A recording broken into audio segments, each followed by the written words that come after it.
Olá, querido. Paz, graça e paz. Graça, misericórdia e paz. Paz e graça. De que forma você costuma saudar os irmãos?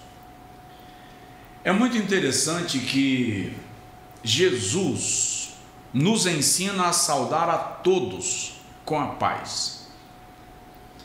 Nós, cristãos evangélicos, monopolizamos a paz e nós cometemos o equívoco, eu vou chamar assim, de quando chegamos num ambiente que tem alguns que professam a nossa fé, fé evangélica, e outros que não, a gente chega a ser um gesto de deseducação desproposital, de saudar a um com a paz do Senhor e a outro com boa tarde, como se nem todos fossem dignos da paz.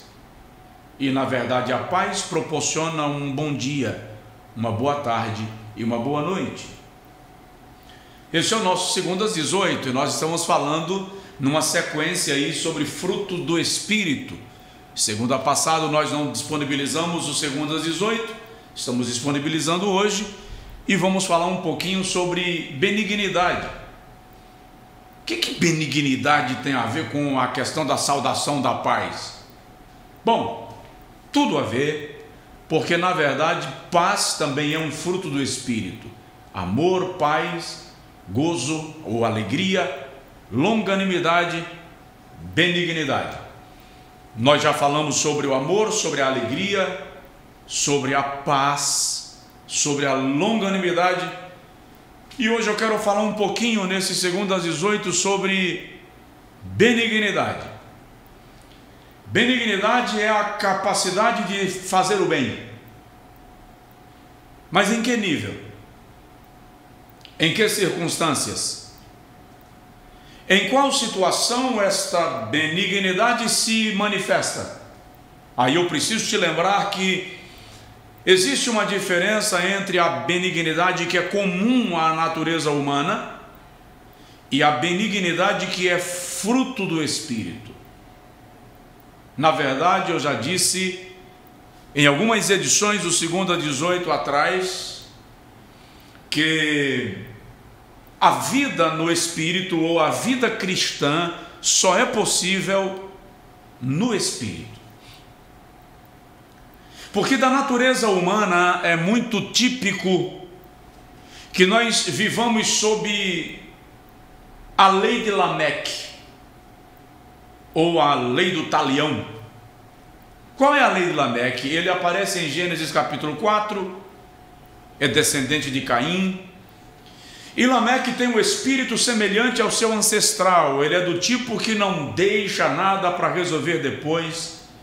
A vingança é o texto áureo da sua história. Esmagar quem atravessou seu caminho é a sua lei principal. Lameque defende o princípio do olho por olho, dente por dente. Na verdade, ele é quem inaugura esse princípio da retribuição imediata, custe o que custar. Alguém foi morto por Lameque porque ele feriu, e outro foi morto porque de algum modo pisou-lhe no dedão do pé. Então Lameque não perdoa e ele executa. Este é o comportamento típico da natureza humana: executar, vingar, estraçalhar, fazer valer a minha força. Mas nós estamos no segundo às 18 tratando de benignidade, e benignidade é o princípio que nos leva a fazer o bem. E é bom lembrar que existem algumas diferenças entre a benignidade típica da natureza humana e a benignidade como fruto do Espírito. Por exemplo, o homem natural será normalmente benigno com quem também lhe é benigno. Você me trata bem, eu te trato bem. Você me saúda, eu te saúdo. Você age comigo com empatia, eu vou agir com você com empatia. Esse é o princípio da benignidade humana. ela é resultado de uma reciprocidade. Uma outra característica da benignidade da natureza humana é que ela normalmente é movida pelo interesse pessoal. Eu estou sendo benigno porque alguma coisa me favorece nisto. De algum modo isso me coloca numa boa posição. Seja só do ponto de vista do reconhecimento de outrem que vai me elogiar, ainda que não verbalmente, porque eu fui benigno, ou eu vou alcançar um alvo, uma meta, a partir do meu princípio de benignidade. Essa é a benignidade típica da natureza humana. Dá o que recebe, favorece a quem lhe favorece, semeia onde vai haver colheita. A benignidade como fruto do Espírito, não. Ela não depende de receber benignidade para se manifestar com o bem. A benignidade que é fruto do Espírito reage com o bem, ainda quando lhe é oferecido o mal. A benignidade como fruto do Espírito não está movido pelo interesse da promoção, seja ela verbal, não verbal, social, religiosa ou política.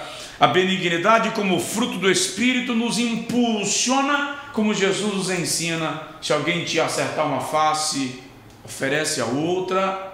Se alguém brigar contigo pela capa, entrega também a túnica. Se alguém disputar contigo para que andes uma milha, vai 2. Dai e ser-vos-á dado. Boa medida, recalcada, sacudida e transbordante se vos dará. Aí Jesus conclui esse raciocínio dizendo: porque com a medida com que medirdes os homens, os medirão a vós. Jesus não está falando ali de finanças, Jesus está falando ali de princípio de vida que envolve benignidade.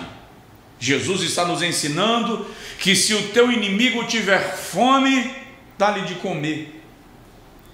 Se tiver sede, dá-lhe de beber. Se tiver frio, aqueça-o, e assim cumprireis a lei de Cristo. Ora, que cristianismo nós estamos vivendo, que a prática da benignidade só existe quando os meus interesses são contemplados.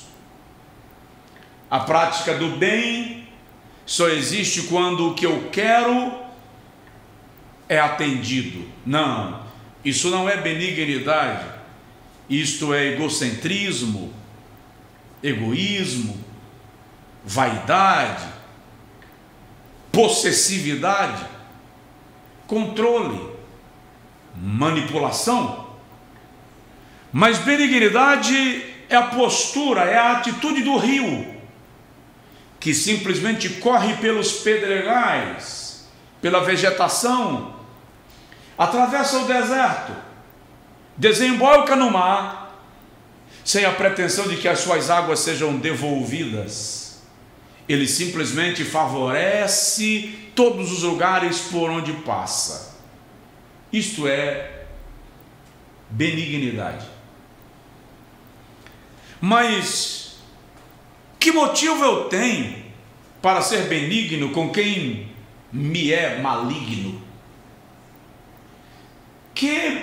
O que justifica a benignidade diante de pessoas más?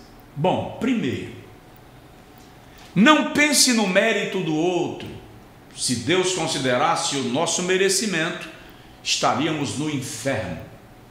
É isso aí. Se Deus considerasse o que você e eu merecemos, deixa eu fazer uma paráfrase aqui, nem passaríamos do purgatório, iríamos direto para o lago de fogo. É só uma metáfora. Porque como cristãos protestantes, biblicamente instruídos, não cremos no purgatório. Mas o que eu quero te dizer é que se Deus nos medisse pelo que nós merecemos, nós nem seríamos purificados, provados, tratados para que fôssemos melhorados. Seríamos simplesmente jogados vivos no inferno. Então, no momento de ser benigno para com alguém, Não pese o mérito, analise o princípio cristão de vida. Segundo, sempre que chegar o desafio da benignidade, tome o exemplo de Jesus. Jesus era benigno com todos, até com os seus adversários, embora muitas vezes ele tenha sido incisivo em suas respostas. No momento de X, ele clama e diz: perdoa-lhes. São ignorantes, não sabem o que fazem. Toma o exemplo de Jesus, que na parábola do bom samaritano mostra um sacerdote passando de largo, um levita passando à margem, enquanto um judeu, seu irmão, está ferido à beira da estrada, e um samaritano, que são inimigos religiosos, judeus e samaritanos, inimigos religiosos de longas datas, mas esse samaritano é benigno, desce do seu animal, unta as feridas do judeu com óleo, porque o óleo, além de limpar, impedia a proliferação de bactérias e acelerava a cicatrização. Leva o indivíduo ferido para uma hospedaria, para um hospital, para um atendimento, paga, sem ao menos se apresentar, e ainda diz ao hospedeiro: se a conta for mais alta, não cobra dele, eu te pagarei quando eu retornar. Benignidade. Benignidade é a postura do pastor que deixa 99 no aprisco e vai em busca de uma no deserto. Ora, quem tem 99 deve se desesperar por causa de uma ovelha que extraviou? Na benignidade humana não há lógica. Na benignidade como fruto do Espírito, eu só tenho 99 porque eu amo cada uma individualmente. Isto é benignidade. Então, tomemos o exemplo de Jesus.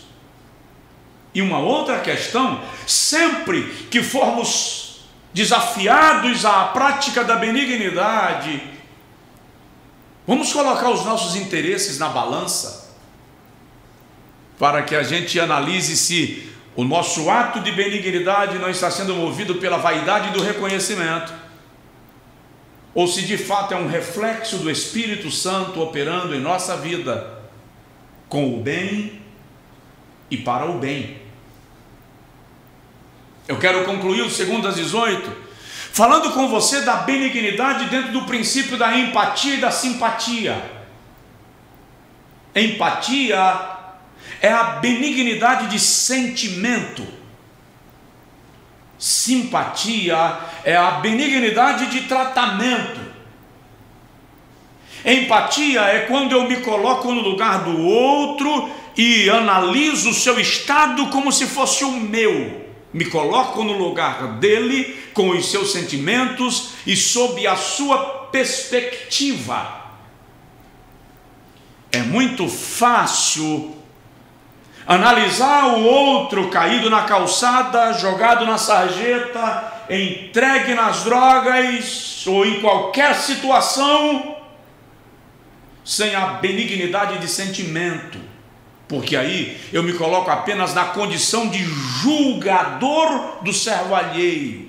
Mas a benignidade de sentimento me coloca no lugar do outro, de modo que todas as vezes que a Bíblia nos dá um flash sobre isso, ela diz que Jesus moveu-se de íntima compaixão. Empatia, benignidade de sentimento. Simpatia é benignidade de comportamento, é eu me interessar pelo outro não por curiosidade, mas pela disposição de mudar o seu estado. Na empatia eu me coloco na calçada, no lugar do outro, não é sentado do lado do outro, é sentado no lugar dele. Na simpatia eu me assento do seu lado para me levantar com ele. Isso é benignidade dentro da perspectiva bíblica, e nós precisamos aprender em Jesus por operação do Espírito Santo. Fora disso, o nosso cristianismo será apenas religião e não experiência. Deus te abençoe. Este é o nosso Segundo às 18. Curta esse vídeo, comente esse vídeo, manda ele para alguém, se inscreva em nosso canal no YouTube. Que Deus abençoe a sua vida, a sua casa e a sua família.